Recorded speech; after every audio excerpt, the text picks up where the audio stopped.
Mio padre è stato un grande docente di letteratura.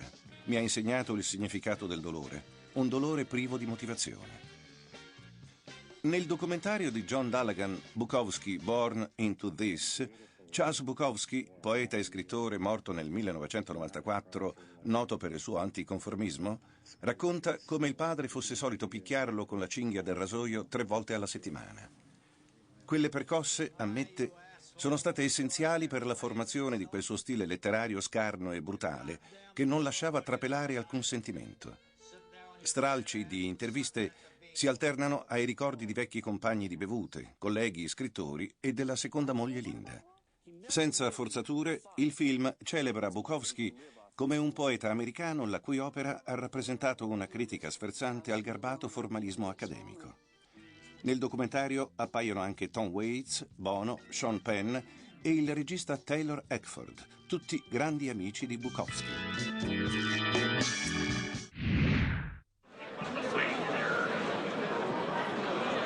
Hey, Dennis, you're running this motherfucking show. I'm gonna quit halfway through the end unless I get another bottle of wine sitting by me. Okay? Dennis! Get him a bottle! For Christ's sake, Dennis! What do you want, motherfucker? Bukowski was telling me if your parents begin to like your work, it's getting bad, you know. And if the cops are around, something good must be happening. And what you need is life. Your work has to be alive. You gotta, you know, drink, write, and fuck. That was his advice.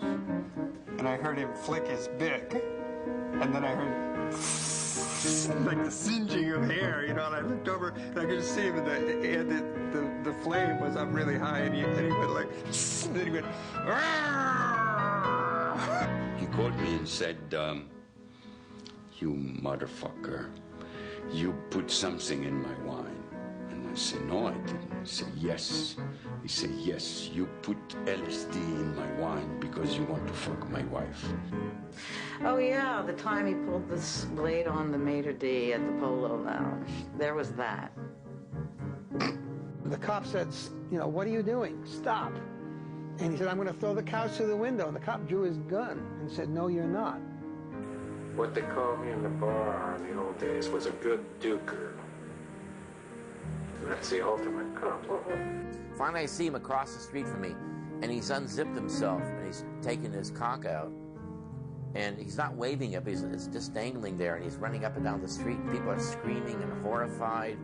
And finally, they gather around him. Call the police! Call, they're covering their children's eyes. Call the police! The creative act is done in that goddamn machine right here. See this fucking thing? That's where it's done. He talked a lot about his sexual prowess. He referred to his penis as his purple onion.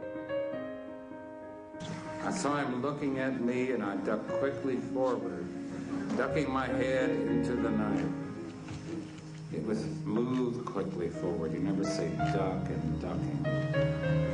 That's the first thing you learn, you know. But I fucked it up because I'm drunk on wine.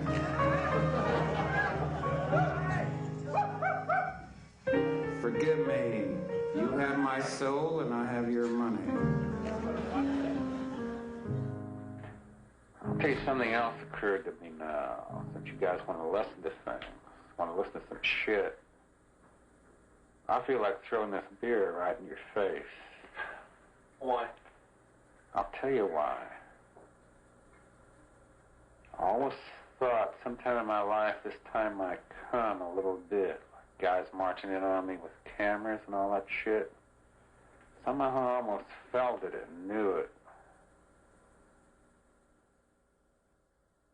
And I was always going to crash it down and say, jam it up your ass. You know,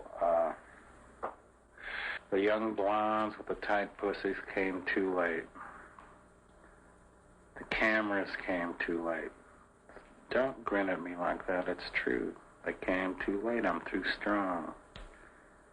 The gods have really put a good shield over me, man. They really have.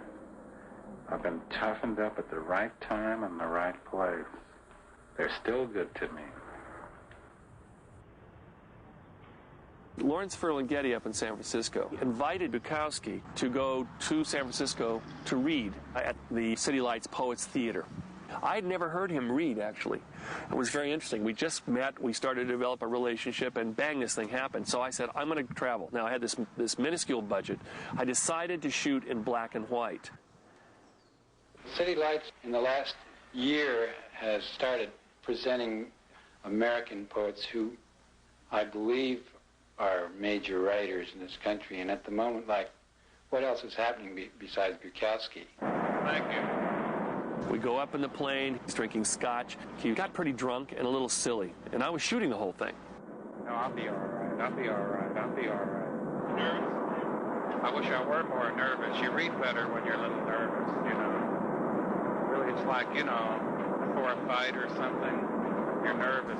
He arrives in San Francisco for this reading at Ferlinghetti's Poets Theater, and my God, it was like the second coming.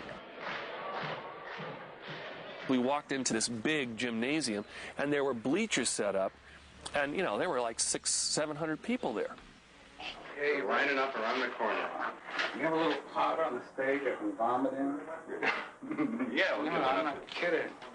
Wow. Cheap Italian wine, man. You guys really fucked me up. He was a little drunk, and I think he was building himself up, and I think he was a little scared. I'm in great shape. Down here. Here we go. Oh, shit. Ladies and gentlemen, Charles Bukowski.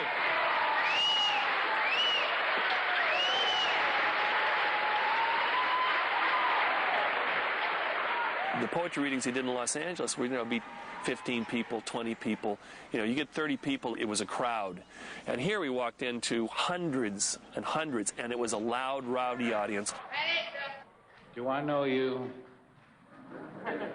One more beer.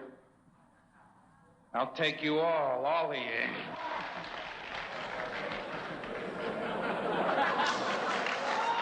And at the same time, there was a certain electricity in the air.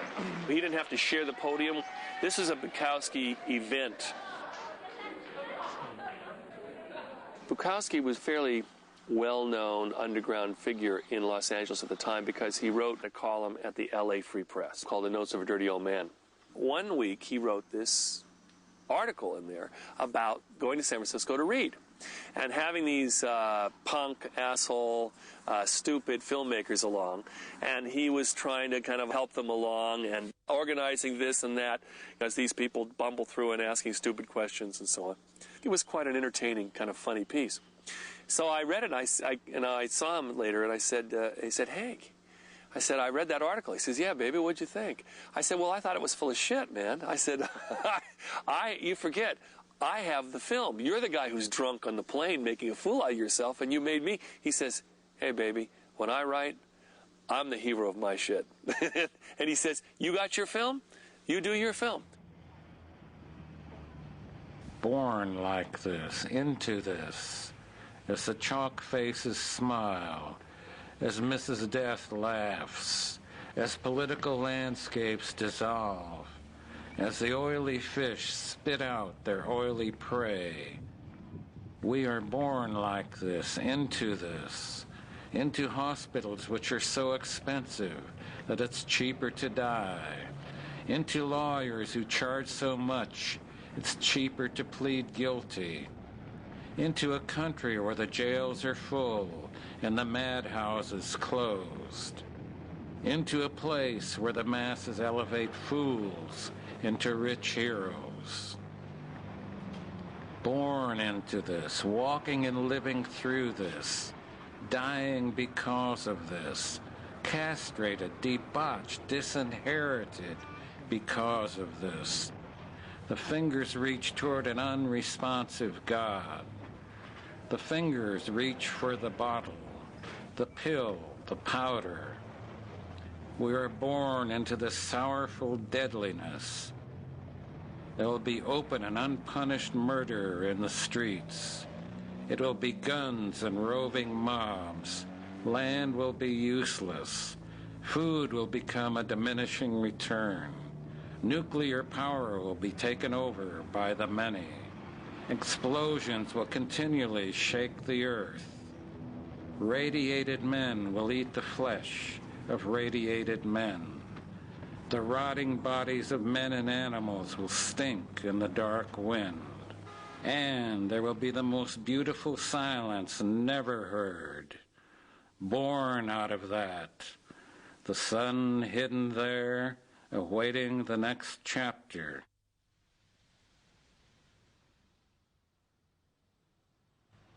His full name was Henry Charles Bukowski, Jr., and his father called him Henry, with a very strong, gruff voice. So Hank was sort of the nickname for Henry. And Charles, just Charles Bukowski, especially being a writer, sounded a little better than Henry Bukowski. Yeah, I don't know if I can make this on just 2 bottles, and maybe a 3-bottle rating. Liquor's like a symphony or like a classical song or something. You don't use it as a downer, you use it as to leap up into the sky, or when you're in pain, or when you have depression.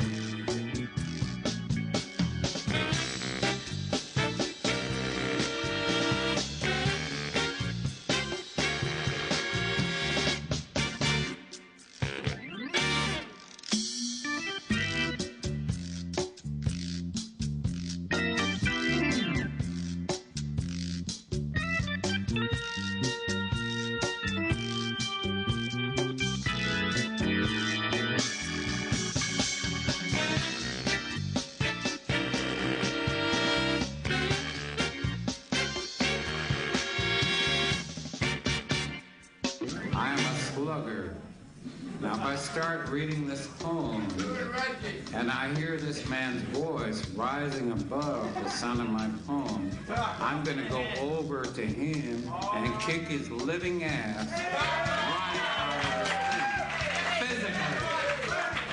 I'm going to kick his ass right out of this goddamn hall. So watch it, man. I'll take you like a motherfucker.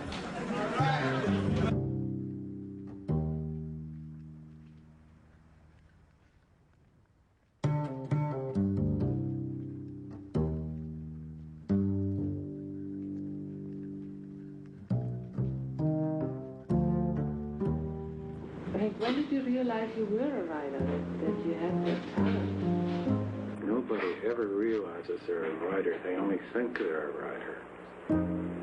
So when did you think you were a writer? Well, I guess I was about 13 years old. And I was covered with these boils, and my first writing I did, I had this notebook, for school.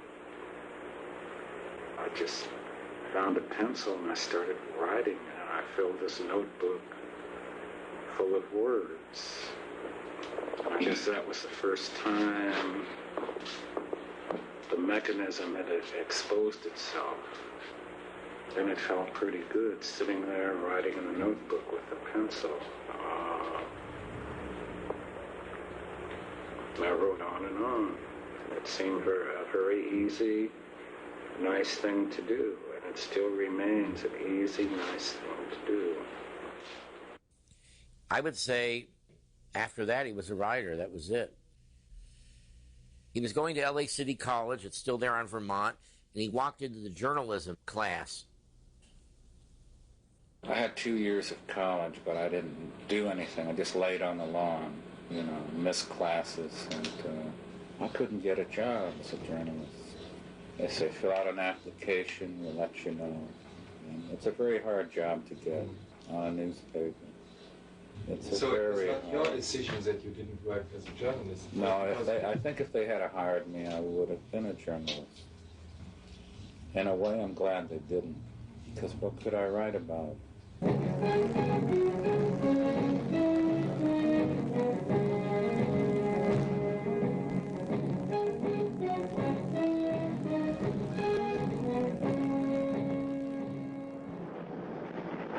Did you ever went to the army? Oh, no. How you managed it not to go there? The psychiatrist would not take me.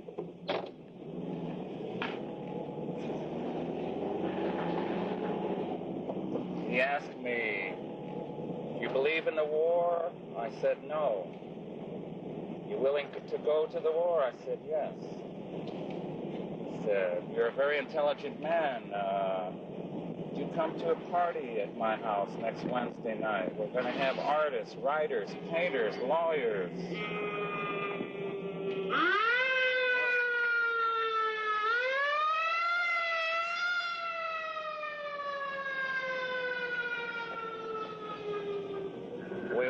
I want you to come to my party next Wednesday night. Will you come to my party? I said, "No." He said, "Okay, you can go." I said, "What do you mean I can go?" He says, "You don't have to go to the war." I have to shoot a portrait now. But let's get the picture out of the way. All right. Michael, do a look Close together. And the definition of sex. Sex is something you do when you can't sleep. Who was your first woman? Well, I was the 300-pound whore. Jeez. I didn't have my first piece of ass till I was 24 years old. Really? Well, I wasn't a pretty guy, and I didn't have any money. I was a bum. Yeah. Sorry, you know. I never went to the high school ball or anything like that. I was an outcast. So I met this lady in the bar. And, she seemed to like me. First woman ever liked me, you know. She was big, but she was a woman. What the hell? And I was drunk, and she was drunk. We drank our beer, and then I got into it. So I worked, and I worked, and I worked, and I worked. Because I wanted to prove I was a man, you know, my first time. Boy, I really tried. I said, boy, if this is sex, it sure is lousy. Because this is what they've been talking about in the high school locker rooms. So I finally, I don't know if I made it, I probably did. But anyhow, I woke up, we're both laying there, and she's snoring on her back. And I look over, this huge beast is laying there. And we'd broken the bed, both legs and butt. We were like on a hill. The bed was down like that. So then, you know, I rushed to my pants, my wallet was missing. I said, "You fucking whore, you took my wallet." She said, No, I didn't. I said, "Get out of here, you bitch." I said, "I don't know where you got it, up your cunt, this room up there." I started to learn how to talk this way then. And I tied up the legs. While I was tying up the legs of the bed, I reached under, I felt something on the rug. It was my wallet. Oh, that poor old girl. I felt awful, you know. Forget the image I have of her. And I said, oh, shit, that she may not have been much, but I accused her wrongly. So, right away, I ran down to the bar where I'd met her. Evidently, she told the bartender, and I walked in. I said, listen, yes, I forget her name. I said, I phoned this Marie here. And I said, we can't serve you.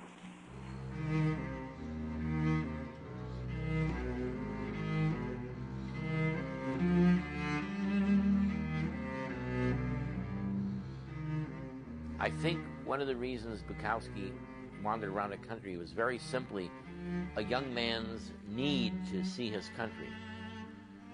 And I think the other reason was he wanted to delve into life. He needed experience. And so he bought a ticket on Trailways, and he went all the way to Florida, as far as he could go. Now, he said to get as far away from my father as possible. Probably that's true. Then he headed back through New Orleans, and he was in El Paso. All through the 40s, he lived in one rooming house or one little cold water hotel room after another, looking for that golden sentence, you know, wanting to write that story that would put him up there in the charts.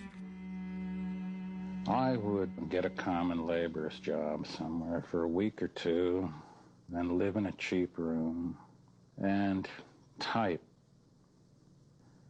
I used to live on one candy bar a day. Cost a nickel. I always remember the candy bar was called Payday. That was my payday, 5 cents. And that candy bar tasted so good. I'd have it at night. I'd take one bite, and it was so beautiful. I wrote 4 or 5 short stories a week during this time, and I had them out everywhere. They came bouncing back. He was looking for his art, and he got rejections. And basically what he was getting, you're not good enough. Not you're not good, you're not good enough. And he heard it, and he understood it. Now, at that point, you can make a choice. Oh, well, to hell with it. Throw it out. I'm going to go get a profession, do something. Bukowski never did that. I was laying in bed one night, and I said, I'll just quit. To hell with it. And another voice in me said, don't quit. Save a tiny little ember, a spark, and never give them that spark, because as long as you have that spark, you can start the greatest fire again. I was working at a ladies' dress shop, and they made me work 2 hours overtime. I still kept the spark. I said, I will not quit. I will not let them kill me. So I'm walking out, and 2 guys in the office smoking cigars. Hey, Bukowski, come here a minute. They were laughing at me, and I knew they were laughing at me because I was just a slave, and I'm standing there. So I went home. It was a very long walk, and I remember the trees were frozen. It was in winter. It was in St. Louis, and the landlady had put these letters under my door. And I opened the one, and it said, we've accepted your short story. I said, oh, the fire I saved has a chance. But the funniest thing is they took a bad story.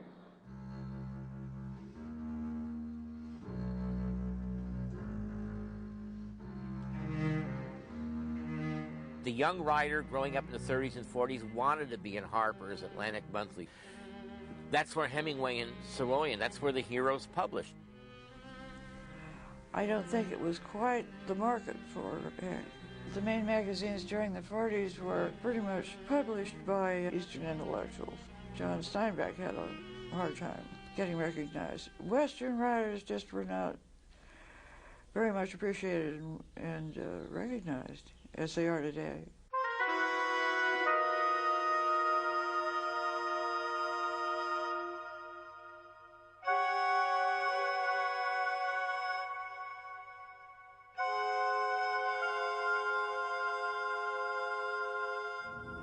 I was 24, 25, and she was around 35, and she just accepted me.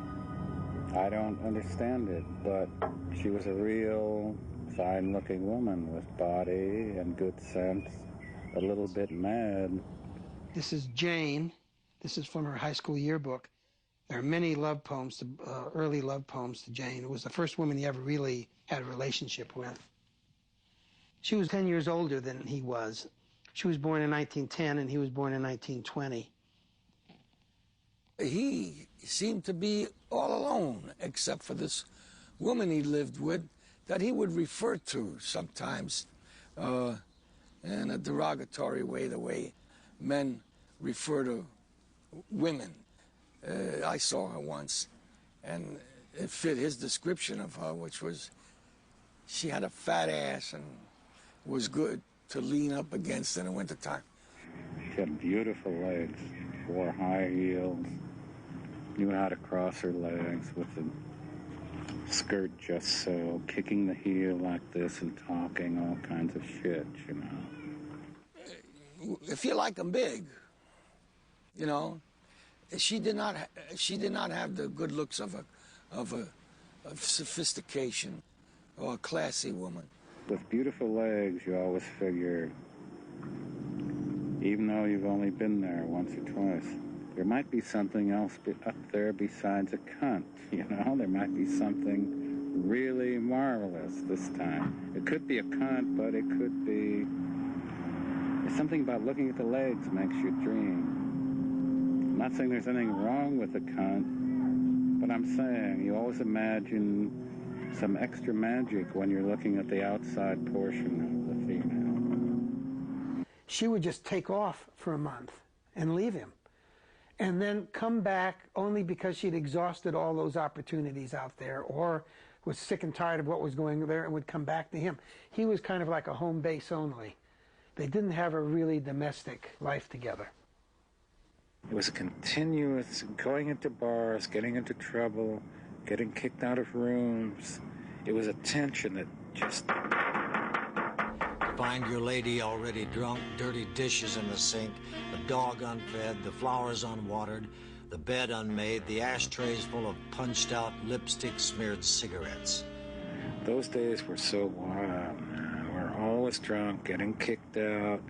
It was like being in a war. It never relented. Ah, you asshole. What are you doing in there, playing with yourself?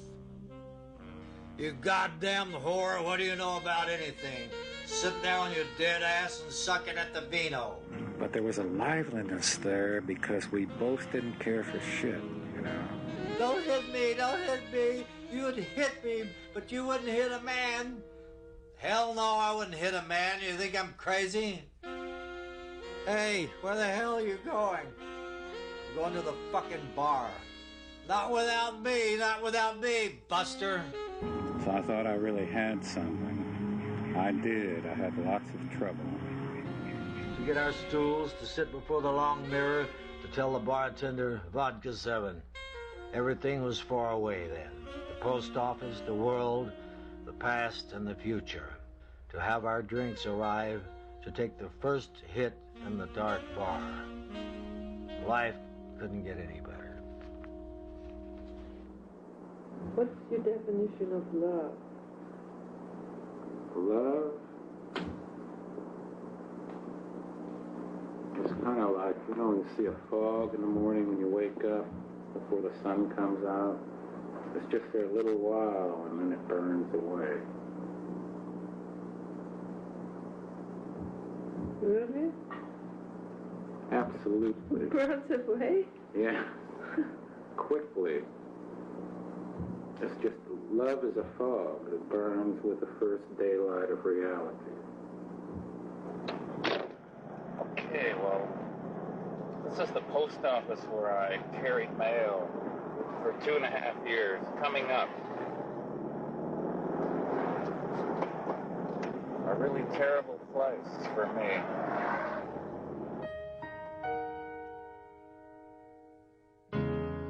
There was about 4 or 5 of us that were substitute carriers at the Oakwood station. I think especially first impressions were bad with him. The guy didn't wear clothes well, and he himself was big, which could have been an asset, but he carried himself like a big galoot, you know. And he had this heavy face with these heavy features that had to grow on you. Here it is. See what United States Post Office. 2.5 years of hell. Pure hell. Oh, he hated it, but don't blame the job, it was him. He just hated rules and regulations. He did as little as possible, and he and the boss were enemies and at odds. And the boss saw to it that he got all the dirty crap whenever he could dish it out to him. I wasn't enthusiastic about my job as the others were. In fact, I hated it, and I guess he could tell. And how can you hate a good job, the United States government? Lifetime security.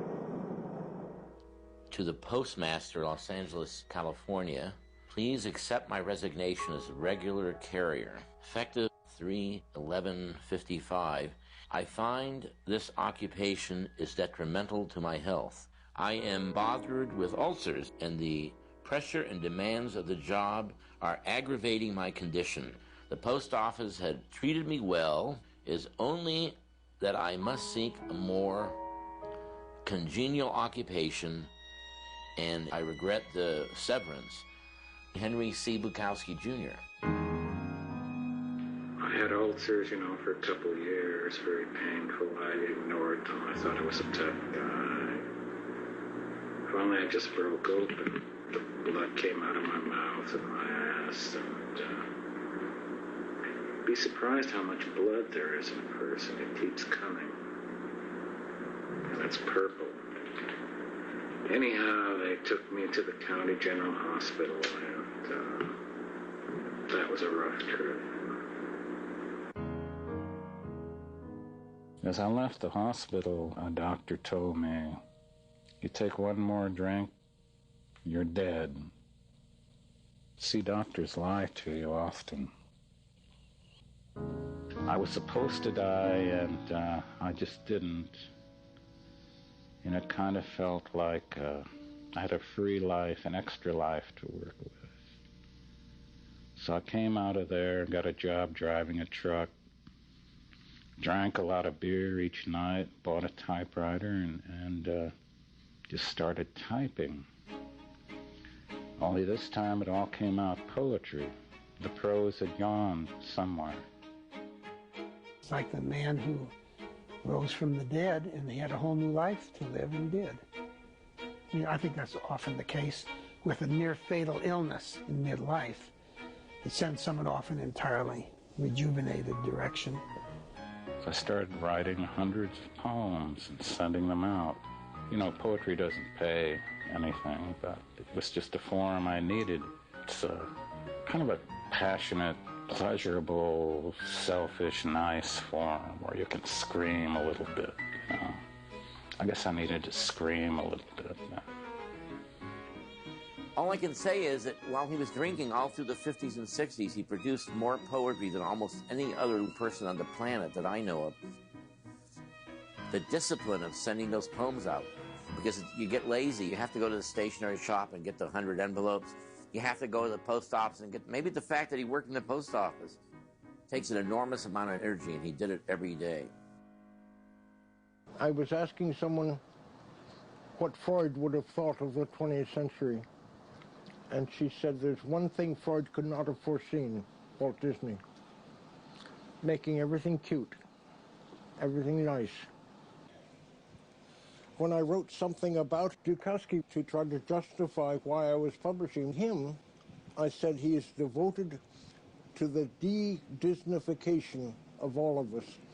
Someone has to kick the Mickey Mouse out of our heads. He despised Mickey Mouse, especially his hands. I think he has 3 fingers. He could not handle the fact that the power over multi-millions of human beings was in the hands of this 3-fingered, foolish creature that taught you nothing whatsoever, that expressed nothing real, total absurd fucking fantasy, not even good, not even creative. He was appalled by Mickey Mouse. And I said, well, what about Walt Disney? He was a crazy sort of a guy. He was eccentric. He was a genius. He was amazing. He was a visionary. He had all of these ideas. And he said, yeah, but for what? Well, I said, to expand the imaginations and fantasies of little children. Yeah, to this 3-fingered son of a bitch who has no soul, for Christ's sake. Mickey Mouse doesn't have a fucking soul.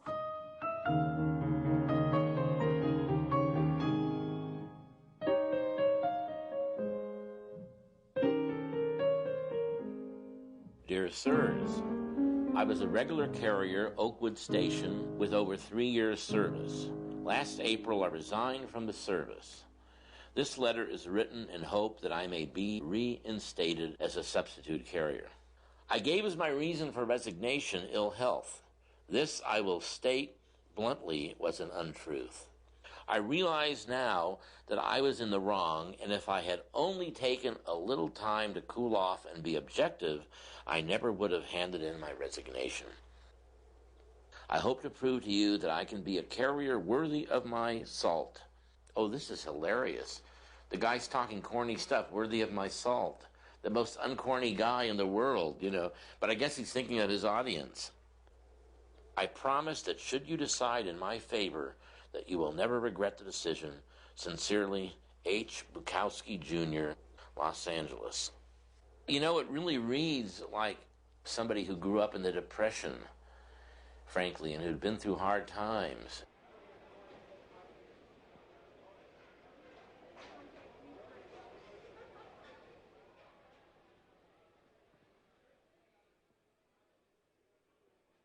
Is that 12 years in the post office? Really about 15, because I was a carrier for 3 years.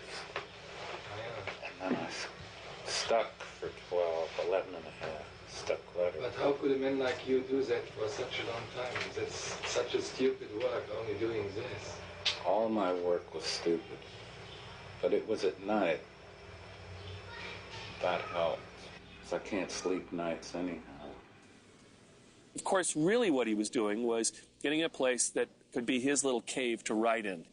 Once you get into a bureaucracy like the post office, it's a womb. And ultimately, he may have hated it, but it was a regular paycheck. He knew he was going to get retirement. It was the thing that he'd made work for himself. He never really thought in his mind that he could live off his writing. He was Bukowski, the loner who never gets lonely. When he was drunk, he had to have some companionship. And he found my letter, and it had my phone number, and that was why he called me. He was very charismatic anyway, but when he was drunk, it was even more so. And so it was like meeting an elemental force of some sort. When I met him, he was going to work at the post office at night, and he would write every day before he went to work. And so he didn't see me very often. I had been having unprotected sex for 2 or 3 years, ever since I got divorced, and I did not think that I was going to get pregnant. So when I did get pregnant, I think that it had to do with the change in my emotional state because of my reaction to Kennedy's assassination. Anyway, I did get pregnant. So I decided I'll just talk to Hank and see what he wants to do. So he suggested right off that we get married. And he was kind of taken aback that I didn't want to get married. I really loved him, but I did not ever want to get married again.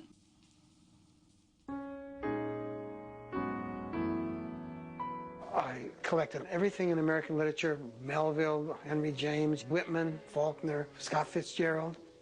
And then I was looking for that in post-World War II writing.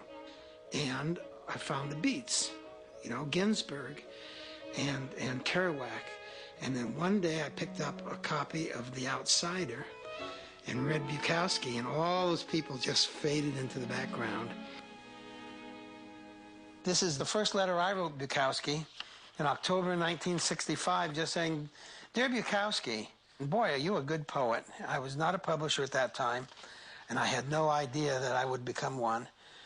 I was managing a large office supply and office furniture and office printing company in Los Angeles, and the print shop was under my control. And after I had talked to Bukowski and saw the material he had, I decided I was going to do some broadsides of Bukowski. A broadside is the most inexpensive and least difficult way to publish anything. You print one side of a piece of paper with usually one poem on it or one paragraph. Post office was a hard gig, you know. I'd work all night, 11 years clerking. Then I had to write. Get up and start drinking and writing, then go to work. Same thing, get up, drink and write. He really did suffer because, first of all, he was drinking too much. And the fact that he might skip a day without writing was just a terror for him. And then, in addition, there was a thing there at the post office called the scheme. He'd sit in a little plexiglass box, like a telephone booth. They give you 100 pieces of mail, and you have to throw with a certain percentage of accuracy within a given amount of time. And that was a nightmare to him, to imagine that he might fail the schemes and thus lose his job. I couldn't lift my arms anymore. They wouldn't lift up after a night's work. So I said, either got to get out of there or die or go crazy. I was born on September 7th, 1964, and I just remember this little house in Los Angeles and Hank's typewriter. Hank worked at night. Marina didn't sleep in the daytime. She didn't sleep at night either. I was never getting any sleep. I was dreadfully unhappy. And looking back, I was so sleep deprived that I was almost insane. And Hank liked a happy woman in the house. He likes you to be singing in the kitchen and so on. I mean, we didn't really talk about this until one day he sat down and said, "Oh, you're going to have to get out. I'll pay your rent up to what I can afford." But we didn't move very far away so that he could still see Marina. I used to take her over to his place whenever I ran out of money for food. I'd call him and say, "Can we come over for dinner?" And we did. And he makes steak and lima beans, which I loved, of course, because he made it. I remember he liked to rest after he had a big meal, and of course I was little, wanted to play, so one of the things I liked to play was Batman and Robin, which went like this. You be Batman, Marina, and you can do things, and I'll be Robin because he doesn't do anything. And he would lie on the bed and just sort of snooze, and I would jump on the bed and be Batman. Certainly, I knew my father was very different than anyone else's father. My mom was very different, too. And our lives were different, and all of our friends were different. So maybe that led me to feel it was positive instead of feeling like I wanted to fit in with something that I couldn't fit in with. The genius of the crowd. There is enough treachery, hatred, violence, absurdity in the average human being to supply any given army on any given day. And the best at murder are those who preach against it. And the best at hate are those who preach love. And the best at war, finally, are those who preach peace. Beware the average man, the average woman. Beware their love. Their love is average, seeks average. But there is genius in their hatred. There's enough genius in their hatred to kill you, to kill anybody. Not wanting solitude, not understanding solitude, they will attempt to destroy anything that differs from their own. Not being able to create art, they will not understand art. They will consider their failure as creators only as a failure of the world. Not being able to love fully, they will believe your love incomplete, and then they will hate you. And their hatred will be perfect, like a shining diamond, like a knife, like a mountain, like a tiger, like hemlock, their finest art.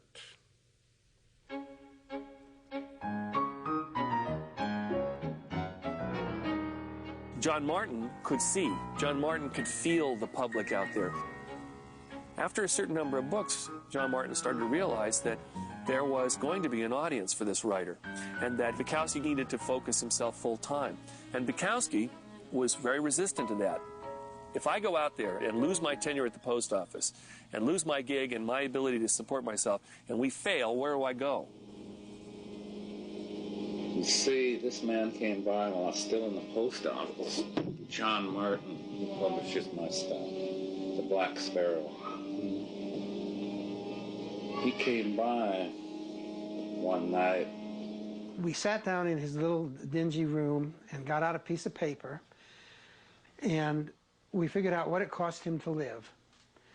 And he was putting down these amounts like $3.50 a month for cigarettes and $19 for food. You gotta remember, this is in the mid-60s.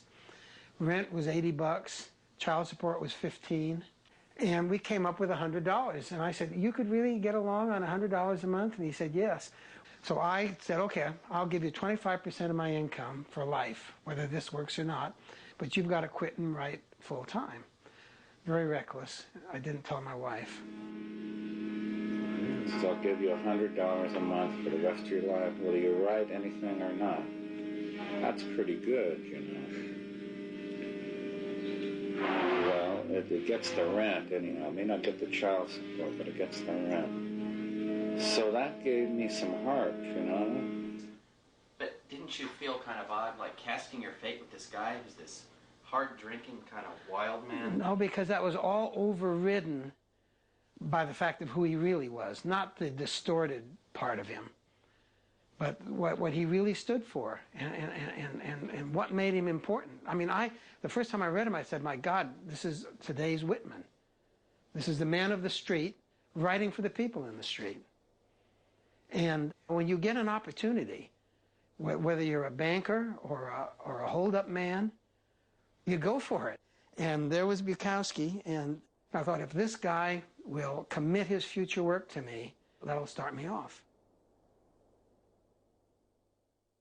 I said to him at the end of 1969, I know you're a poet, and that's what I'm planning to publish, and that's why I'm starting Black Sparrow Press, to publish your poetry. But if you ever could write a novel, that would be really great, because novels sell a lot better than books of poetry. But never thinking that he could or would. So he started work for me, $100 a month, on January 2nd, 1970. And he called me around the 25th of January and said, in kind of a low-key way, come and pick it up. I said, well, pick up what? And he said, my novel. You said to write a novel. And I said, how could you write a novel in 3 or 4 weeks? And he said, fear. Bukowski hated those pastoral beginnings. It was a beautiful land, rugged. There were snow-capped mountains in the distance. And Tom Haney came along in his old jalopy, you know, that oh my God, Bukowski would say, why do they start with crap like that? That isn't real. And so, how does Post Office begin? What is the first line? It began as a mistake. I mean, what a great opening. Then the reader thinks, well, what began as a mistake? My life, you know, as a postal worker for 12 years. And here's the story. What did he finally do? For all the pain, for all the trouble of working there, he brings us a humorous novel. My name was Dom Muto, right? He changes it to Tom, which is legitimate. Moto, which is Japanese. I mean, didn't he realize that? No slur against the Japanese. It's a wonderful name either way. But where's his creativity? He could have called me Graziano or something, you know. Was the book accurate? The book was accurate. You know, my dad spent a lot of time in the bars, so I was drawn to places like that, dark places. My dad drank in the afternoon in really dark bars. And so I guess that's how it began. And of course, it's much more than that. But the place that I hooked into him was the fact that he was seemed to be a writer of the common people and street people, and looking in the corners of the dark corners where no one seems to want to go, and certainly not write about. And so, yeah, he seemed like he was the writer for the dispossessed and the people who didn't have a voice. I sold that collection to the University of California at Santa Barbara for $50,000. They were all first editions. This is back in the mid-'60s, and $50,000 was $50,000, and that's what I started with. And after about 2 years or 3 years, because I wasn't working, had no other income, I got down to $500. And I thought, well, it's back to work. This has been a great run, but it's over. And then that week, for the first time, more money came in than went out. And at that point, Bukowski and I were on our way.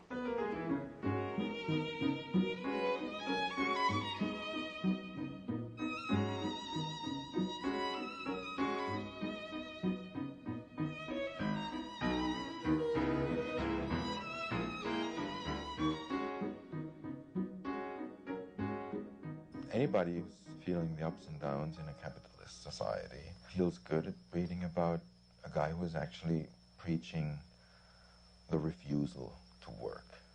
What factotum preaches is the refusal to work, not the abnegation of the Protestant work ethic, but, you know, the fundamental wrongness of it all, the incredible waste of a life dictated by others. He was a magic man. I saw him shrink once, actually.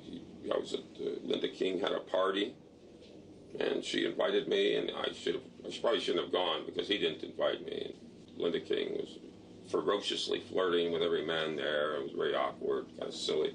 So at the end of the party, there's like 8 or 9 people left, and I'm next to the door, and out of nowhere, he's at the door. There's 8 or 9 of us, and he just started this rage. He's about 6 foot, 5'11", 6 foot, and I was watching him. And it's just, I didn't understand any of the words, but it was like a volcano erupting. And everybody's kind of stuck in place. And he started, I'm looking at him, and he started to reduce in size and height proportionally. I swear to God. And I believe in God. I swear to God, he was 2.5 feet tall. As I see my hand now, you know, I saw him and I just didn't want him to get big again, so I turned around and went right out the front door. I was with my girlfriend, and she had her foot up there. I was going in circles in the street, stopping, starting, stunting. Her heel did that when she's bracing herself. She thought we were going to die, but we didn't. It's a nice design. I like it. The car's beginning to look like me. You know, I used to think a long time ago I was too ugly for women. But I found out women are very strong people. If you have something good to give them, you know, like your feelings, women are strong. They don't care if you have 1 arm or 5 fingers missing or your nose blown off. If you just... No such luck. Women was the book that Hank was writing, was it? When I met him. Yes, as a matter of fact, because he was doing what he called research. It started out with a woman who he had been with for a long time, Linda King, and he was sort of breaking up with her. When he got a little bit of notoriety, women started coming to him. And he had the opportunity to sort of take his pick and just sort of have experiences. And like a child almost, he was discovering this whole world of women in a way that he hadn't.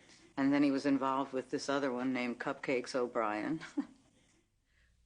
I thought of him more as a friend. He was, to me, more of a father figure. I didn't take the relationship that seriously. I can't say that I ever was in love with him. He would sing to me occasionally the song that went to, and to this day I don't know that I've ever heard it. I don't know if it's a real song or if it was one he just made up, but it goes something like, mean to me, why must you be so mean to me?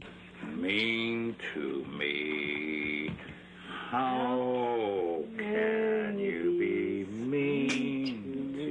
This is before my time. How can you be mean to me?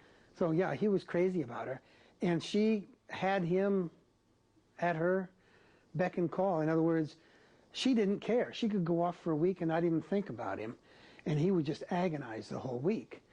You know, that one poem about the confused old man driving around in the rain.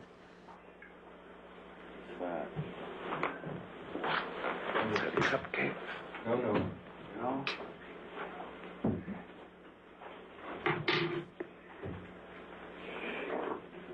Oh, all right. Go ahead. You're waiting for her, yeah? No. No? She'll be mad for a week. Why are you so mean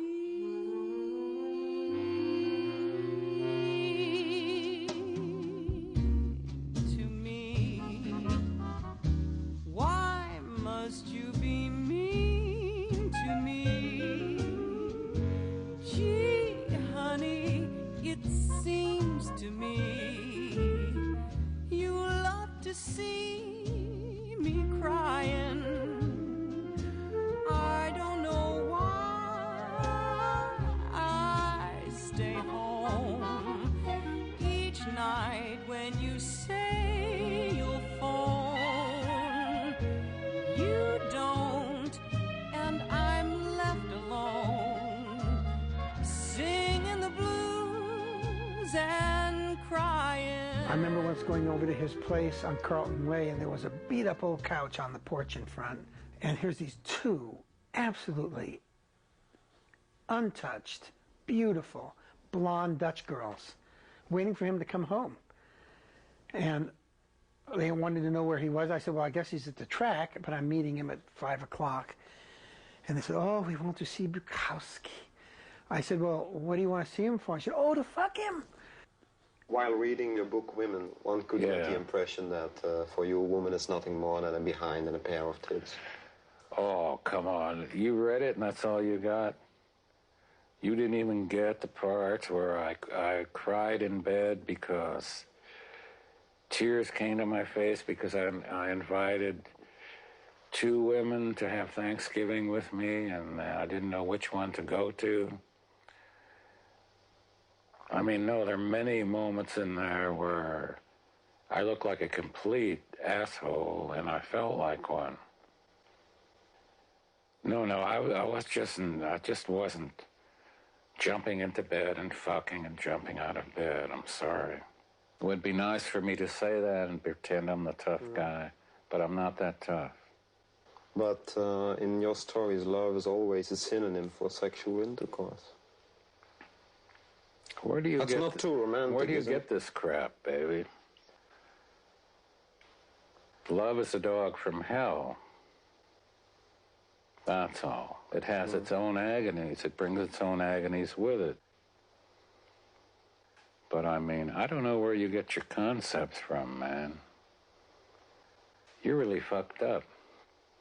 You know, I remember that there was a moment where he and I talked about it, in the sense that accusations of misogyny. And he said really simply, you know, everybody who's read it knows that on a percentage basis, I treat men worse every time. You know, and in essence, he does, because so much is autobiographical, and it's about making mistakes in a messy world. Oh, this is called the shower. We like to shower afterwards. I like the water hotter than she. And her face is always soft and peaceful. And she'll wash me first, spread the soap over my balls, lift the balls, squeeze them, then wash the cock. Hey, this thing is still hard. Then get all the hair down there, the belly, the back, the neck, the legs. I grin, grin, grin, and then I wash her. Another kiss, and she gets out first, toweling, sometimes singing while I stay in. Turn the water on hotter, feeling the good times of love's miracle. Linda, you brought it to me. Sorry.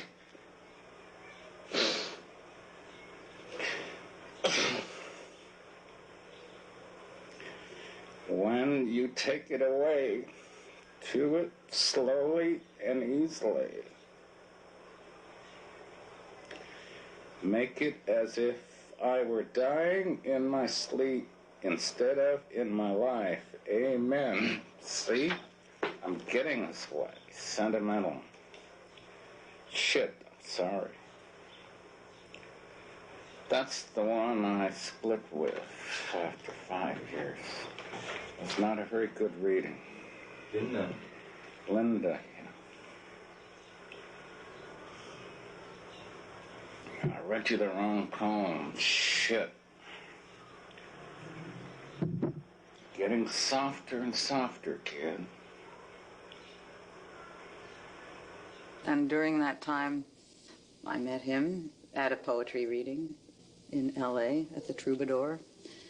But he was still doing all this research with women, so I had no intention of becoming a girlfriend or anything. So we just sort of evolved a friendship, and I was somebody he'd always call on the phone, and he'd talk to me about all these other women, and then it just got more and more involved, and the women came in and out and went through his life, and finally his research was complete. And I ended up there. They were all gone. He got rid of them. When they started coming around, I said, now I'm going to catch up on all that I haven't had, you see. One night I was in bed with 6 different women in a row. Yeah. I felt, God, I must be something. But I wasn't, you know. I was just catching up on my own background. So finally I got ashamed of what I was doing and I stopped. But I got a novel out of it anyhow. Yeah. And how's your sex life these days? Fair to middling. How's yours? What's about the cross over there at the middle? Well, that. Well, that's Germany. I was born there, see. This reminds me. You know what kind of cross it is? Not really. Iron Cross. Iron Cross. He had published little fragments in magazines and in little chapbooks about his early life. And I really wanted him to write a novel about his life from the time he was born, basically, until he graduated from high school. What about this book that you're writing now, the book on childhood? 3/4 finished. It's a horror story. And it's been harder to write than the others. But I've tried to put in some lightness and some humor so we won't really feel the utter grimness of my childhood. When he finally got to the point where he could write about his childhood, I think that was a cathartic experience for him. I mean, it was a struggle for him to write it, and it took many years for him to even get to that point, to be able to get back in there and relive it somewhat by typing it out and remembering certain terrible things. And but I think by doing that, it really it relinquished him from a lot of those terrors and those terrible experiences. Bukowski's grandfather came from Germany and somehow ended up in Pasadena, California, where apparently he was a building contractor. He had several children, one of whom, of course, is Henry Bukowski Sr., who was a doughboy and went back to Germany as an American soldier, and in the little town of Andernach on Rhine met Bukowski's mother. They get together, and Hank is conceived and born, and they stay in Andernach for a couple of years, then come to the U.S., back to Los Angeles. And Bukowski's father was a milk delivery man for a while, had a lot of odd jobs. They didn't have a lot of money, but they had a pretty nice place on Longwood Avenue, finally, at least by the Depression years.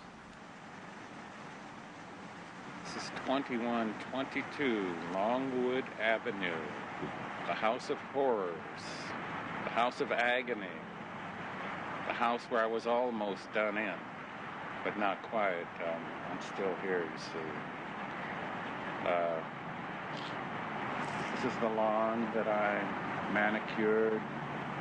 I had to mow it both ways. This way first, then this way. And I had to get all the hairs with the shears. If I missed one hair, I got a beating. One hair. It's very hard not to miss one hair. Try it sometime. So I always got a beating. The old man had a razor strap. He used to hang here, and he'd just pick it off. Drop your pants and your shorts. I would stand about here, and he would begin. And I don't know how many lashes he'd give me. They'd be hard. 8, 10, 12, 14. Of course, you can't help screaming, especially when you're 6 years old, 7 years old. As I got around to be about 10 or 11 or 12, I screamed less. In fact, last beating I got, I didn't scream at all. I just didn't make the sound. And I guess that terrorized him because that was the last one when I didn't make a sound. I don't know, it's just a terrible place to stand and talk about it. Really don't want to talk about it too much. He was cruel, man. He beat me and beat me. What's your wife? She was German, and her expression was, while he was beating me, "Your father is always right." That's all there was to it. I guess he was right now and then, but I figure about 86% of the time he was wrong as hell. Hank's father's values were probably normal American values. There's nothing evil about him at that level. Beating a child is evil. There's the evil part. On the other hand, that was a tradition. People did it all through the centuries. If you go back to Leviticus, if your son speaks against you, you're able to kill him. So we've come a long way since then, you know. It's not like Henry Bukowski was alone in the beating of the son. He was an asshole, he was a coward, and his blood is in my blood. And sometimes I feel it happening to me, you know, when I'm arguing with a woman or something, I feel kind of shitty and crappy, and I'm not quite just. And sometimes I think that's my father's blood in me, the chicken shit blood that I've got in me. It's a bad feeling. This is a picture of Hank from his high school graduation, and this is a picture that's been touched up, as you can see. His face was really quite pockmarked. It was very noticeable. He wasn't interested in having his picture taken. He made sure that he was never in any of the pictures that the kids took. We all know what acne is, but acne vulgaris is sort of an exaggerated form of that ailment. And he had to go all the way across town to a doctor. They would stick needles into all of these horrible, huge pus-filled things on his face and on his neck and all over his back, his arms, chest.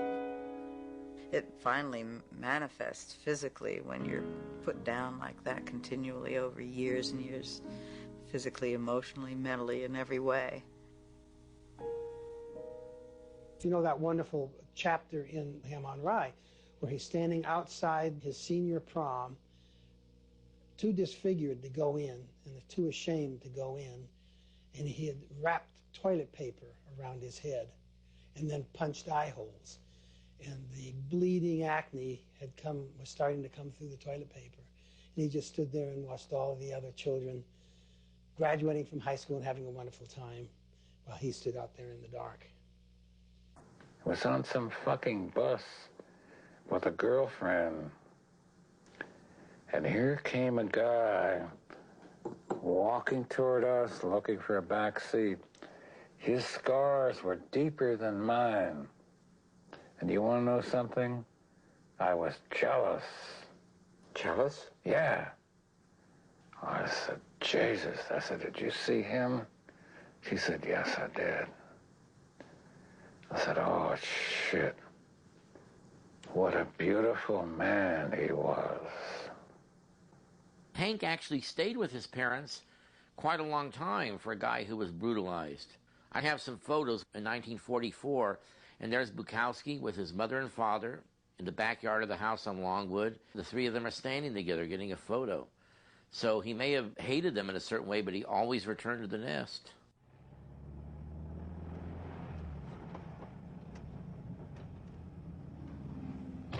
Away! why you drive such a long way to the laundry. Because other laundries use soap that make you itch and all that. So this is the best laundry in town, that's all. Too much, too little, too fat, too thin, or nobody. Strangers with faces like the backs of thumbtacks. Armies running through streets of blood, waving wine bottles, bayoneting and fucking virgins. Or an old guy in a cheap room with a photograph of Marilyn Monroe. There is a loneliness in this world so great that you can see it in the slow movement of the hands of a clock. People so tired, mutilated, either by love or by no love. People are just not good to each other one-on-one. The rich are not good to the rich. The poor are not good to the poor. We're afraid. Our educational system tells us that we can all be big-ass winners. It hasn't told us about the gutters or the suicides or the terror of one person aching in one place alone. The beads will swing, the clouds will cloud, and the killer will behead a child like taking a bite out of an ice cream cone. Too much, too little, too fat, too thin, or nobody. More haters than lovers. People are not good to each other. Perhaps if they were, our deaths would not be so sad. Meanwhile, I look at young girls, stems, flowers of chance. There must be a way. Surely there must be a way we've not yet thought of. Who put this brain inside of me? It cries, it demands. It says there's a chance. It will not say no.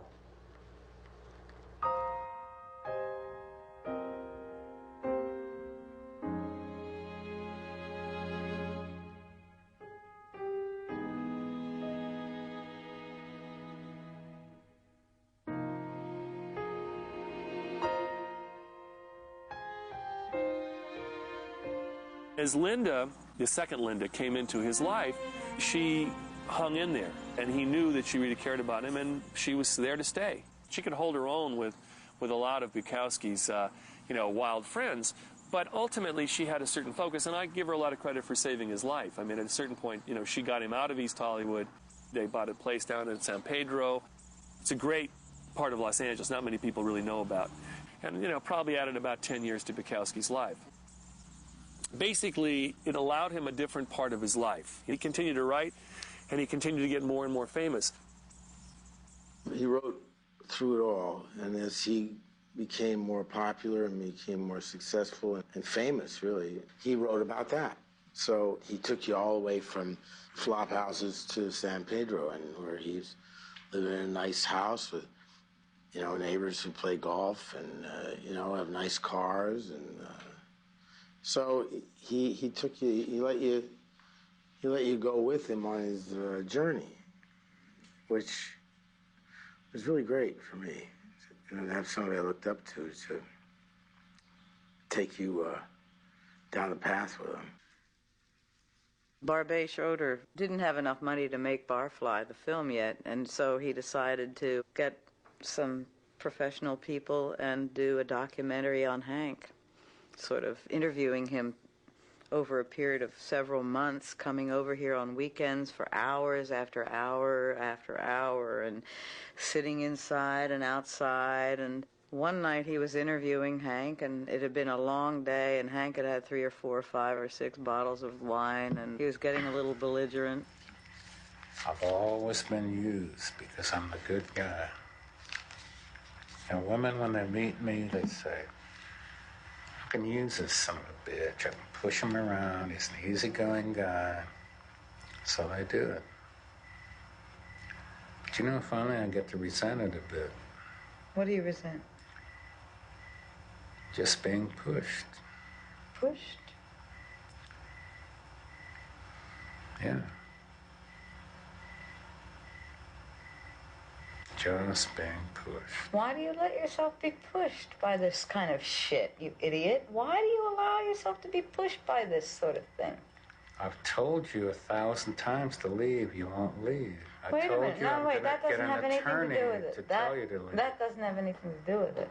Why do you continually allow yourself to be pushed? Because I'm kind-hearted. I'll give the other person another chance. You do? Mm-hmm. I've given you dozens of chances. You keep pushing, pushing. And you keep laughing at me. That's why I'm going to tell you I'm getting an attorney. I'm going to get your ass moved out of here.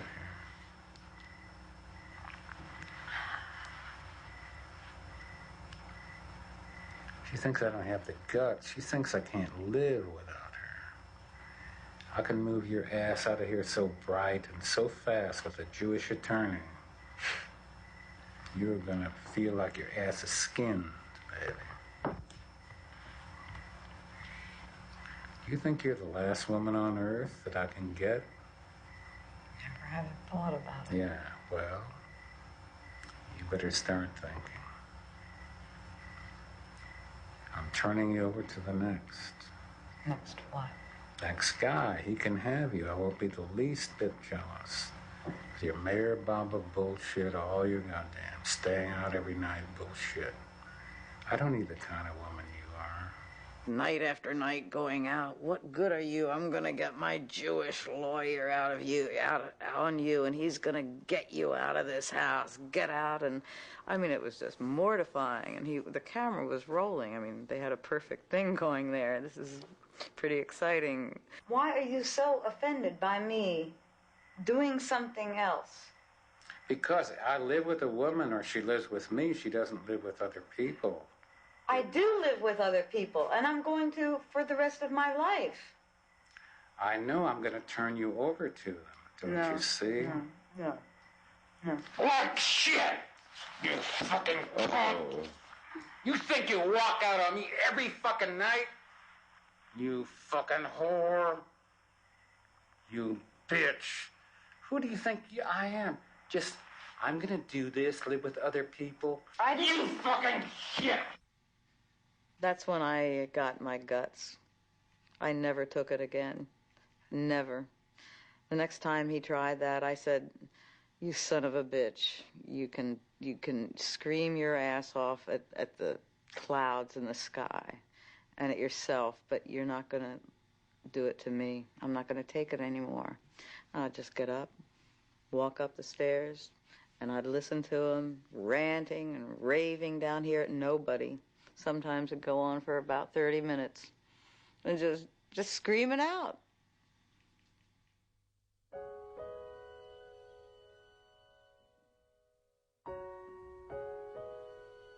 Mickey Rourke, he didn't like the idea of rehearsal. Faye Dunaway, she was ready to rehearse as much as possible, and I wanted to rehearse because when you are on a tight schedule like that, it's much better if you have rehearsed. But no, so we had to do without it, and I guess he wanted to stay fresh. Well, how could Mickey Rourke portray Hank? It's an impossibility. Why didn't they get some old duffer? They wanted Mickey Rourke to be Humphrey Bogart and pick up girls in the bar. Hank wasn't like that, really. I remember there were some really beautiful girls in there, which weren't at all the kind of girls that Hank went after. He went after people who were slightly damaged. He really overdid it, the hair hanging down. I don't think the kid's ever been on Skid Row, It's when the guy walks in, he says, "Oh, I've been missed. I should run for mayor." Didn't get it right. Because I'd walk in, I'd say, "Oh, I've been missed. I guess I should run for mayor." So you don't brag it. It's low-key all the time. He had it all kind of exaggerated, untrue, a little bit show-off about it. So, no, it was kind of misdone.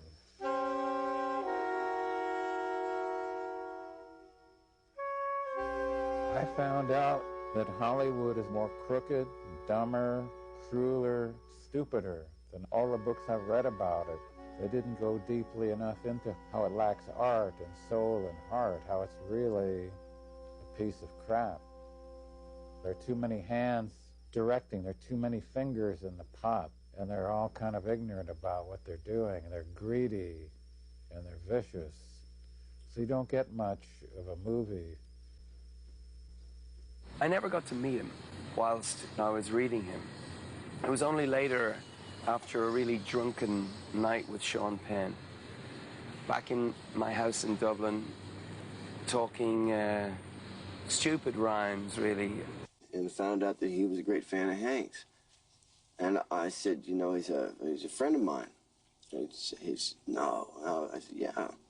He was reciting, you know, some of Hank's verse and me back to him. And he got up, excused himself to make a phone call. He said, hey, kid, where the hell are you? I said, well, I'm over here and I'm with Bono. He says, not. I said, ask Linda. He says, who's Bono? Turns out that Hank's old lady had been to every U2 show since we were like kids, like Garage Band. She'd been to every one of them. She'd been to more U2 shows than I'd been to. Linda's back on, saying, you know, if you guys play out here, we want to come. Well, sure enough. Invited the two of them down when we next played Los Angeles, not ever thinking they would come. But they did come. I think it was fascinating to him that the world had come to, you know, this wasn't a political rally. This was musicians on stage and this many people and this kind of fandom. And this, all of a sudden, in the middle of the show, he says, he comes to the microphone and says, this is for Charles and Linda Bukowski. And I think we got to the old fucker because, you know, I think we might have moved him a little bit. The crowd went crazy. They knew who he was. And he was taken off guard. You know, he really was. And it got emotional, I think. And he and Linda danced to the song together.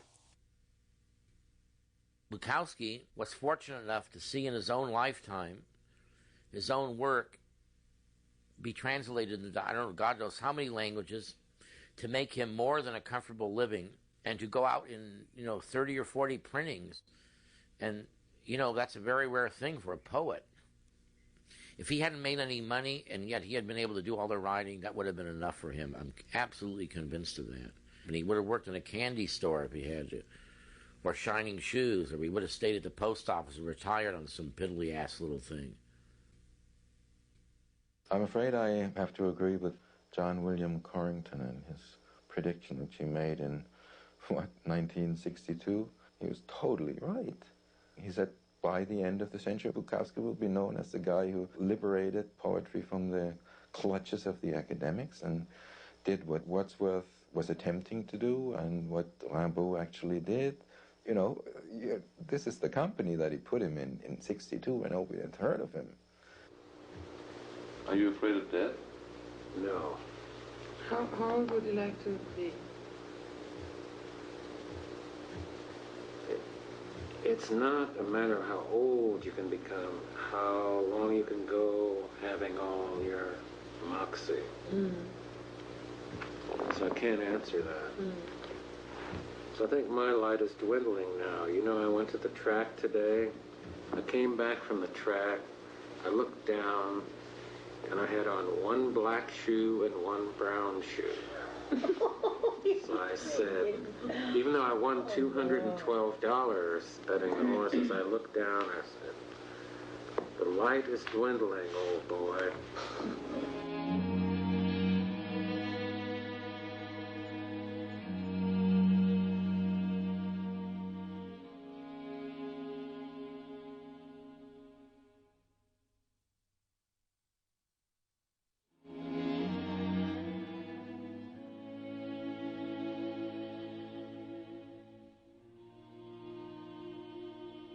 He continued to lessen the amount of alcohol intake over the years, even though that meant he had to be less than his myth. I think he found a kind of confidence in himself, of course, when he became successful. And that took away a lot of the psychological pressure that had been on him for so many years. He didn't need to react so much. He knew that he was a cause of goodness. and that he could be a cause of goodness. And I don't think he felt that way about himself in the past, in his early years or in his mid-years even.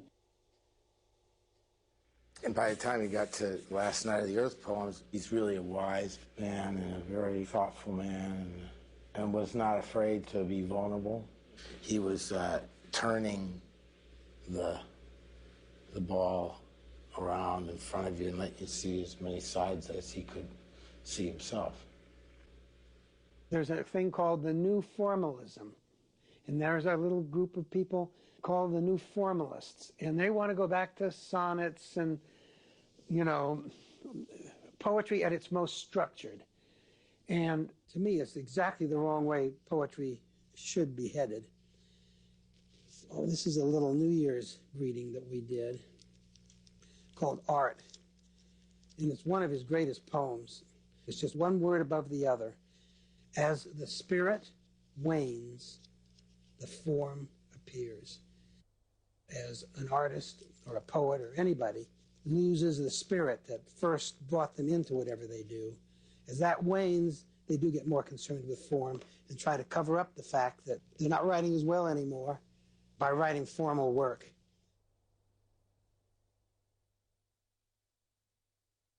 Pulp dedicated to bad writing. That just is the Bukowski story right there.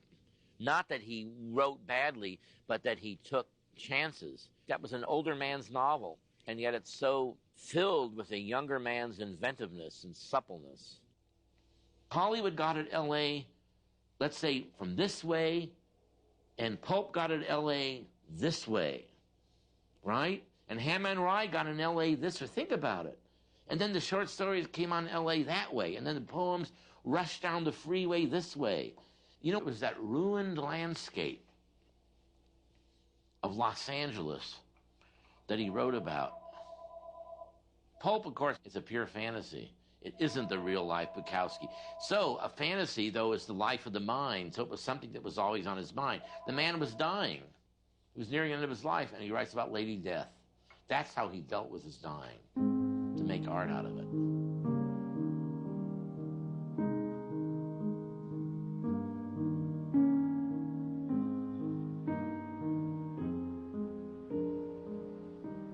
It had been a long haul, and it was coming to the end. And he was in and out of consciousness in the room at the hospital. We were just sitting there with him, not just whispering gently a little bit and just being around him. And I was sort of sitting a few feet towards his feet, and his head was in front of me.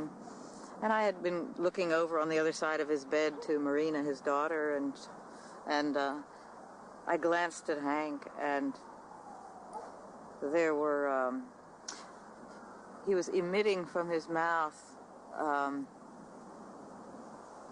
little puffs, like just gentle little puffs. And I instantly realized that these were his last breaths. I knew that that was what was happening then. And in a matter of several seconds, I suppose, well, I got up to him to come to his face and hold him, and that happened a few more moments. And then he left. And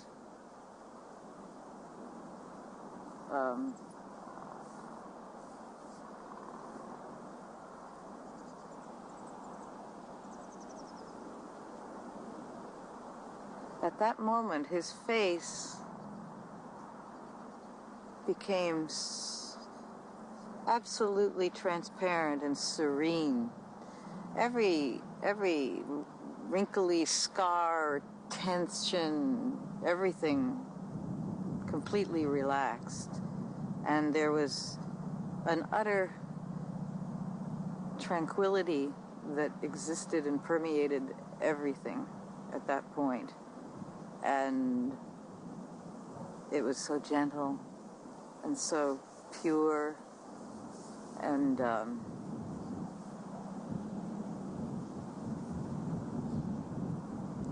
He had a smooth face like a newborn baby. It was just so smooth and soft like that.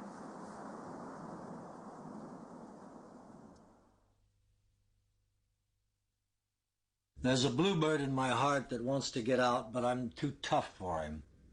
I say stay in there. I'm not going to let anybody see you. There's a bluebird in my heart that wants to get out, but I pour whiskey on him and inhale cigarette smoke. And the whores and the bartenders and the grocery clerks never know that he's in there. There's a bluebird in my heart that wants to get out, but I'm too tough for him. I say, stay down.